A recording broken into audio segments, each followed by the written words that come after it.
lundi 9 mai 1988. Chronique de Jacques Attali.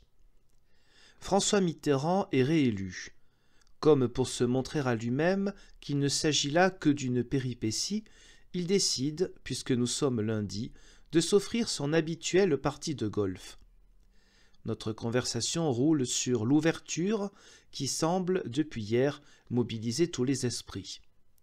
Les socialistes n'ont pas la majorité au Parlement, impossible de gouverner sans le soutien des centristes, à moins de dissoudre.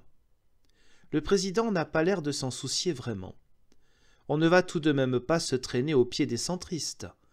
Ou bien ils se décident, ou bien ils affronteront une dissolution. Ma déclaration de dimanche soir aurait sans doute pu être plus ouverte. Mais j'ai écouté Barre, Giscard et Simone Veil avant de parler, et ils n'ont pas été très encourageants. Aussi en ai-je tenu compte. Jean-Louis Bianco reçoit ce matin Bernard Stasi et Jacques Barrot, les deux hommes qui, au CDS, sont les plus demandeurs d'une alliance immédiate avec le PS. Il lui rappelle les conditions déjà exprimées lors de discrètes rencontres au cours de la campagne présidentielle qu'ils mettent à leur soutien à un nouveau gouvernement. Pas de dissolution de l'Assemblée nationale avant une réforme du mode de scrutin. En clair, la réintroduction de la proportionnelle, qui seule permettrait aux centristes de sauver leur siège tout en changeant de camp. En échange, ils s'engagent à voter les textes de loi avec les socialistes, à soutenir le gouvernement sans y participer, puis à y rentrer après les législatives. Bianco rapporte sa conversation au président qui ne cache pas son intention de dissoudre sur le champ. « Je ne vais pas me mettre entre les mains des centristes.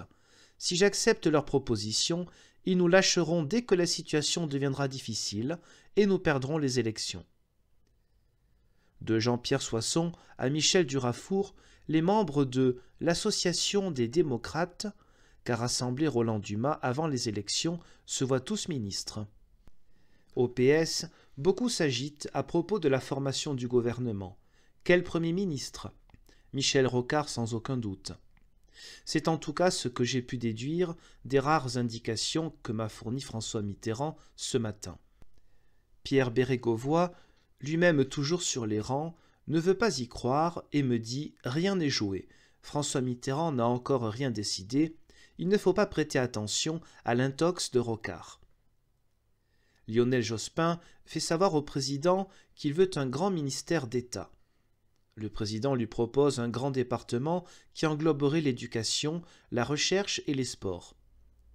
Michel Rocard souhaite également l'éducation nationale en sus de Matignon. Et Jean-Louis Bianco désire lui aussi ce portefeuille. Enfin, Jacques Lang écrit à François Mitterrand pour lui expliquer sa conception d'un ministère de l'intelligence et de la beauté, regroupant sous son autorité l'éducation, 3 ministères délégués, recherche, culture et communication, et 5 secrétariats d'État, avec pour but de battre Le Pen en développant une action anti-crise. Je sais depuis une semaine, le président me l'ayant confié, que Lionel Jospin obtiendra l'éducation nationale et sera ministre d'État. Il abandonnera donc le poste de premier secrétaire du PS que convoitent à la fois Fabius et Mauroy. La lutte entre eux sera chaude. Jospin lui-même n'est guère enthousiaste. Il aurait préféré un grand ministère de souveraineté, mais il s'incline car le président lui dit que c'est sa première priorité. Jean-Louis Bianco continue à voir des gens de l'opposition. Il rencontre discrètement cet après-midi Jean-Pierre Soisson, Lionel Stolleru, le sénateur RPR Lucien Neuwirth, Simone Veil et Bernard Stasi. Au nom du président, il leur propose d'entrer dans le nouveau gouvernement. Ils disent préférer attendre, avant de répondre, de connaître les intentions du chef de l'État en matière de dissolution. Leur conseil est identique. Gouvernez, vous trouverez toujours une majorité. La dissolution n'est pas urgente. Jean-Louis Bianco leur répond qu'en cas de dissolution, l'ensemble des candidats se réclamant du président pourraient se présenter sous la même étiquette. Une 50aine de circonscriptions seraient réservées à des centristes. Le cas échéant, Si le rapport des forces le permet, les élections triangulaires pourraient être envisagées. Cela ne leur convient pas du tout.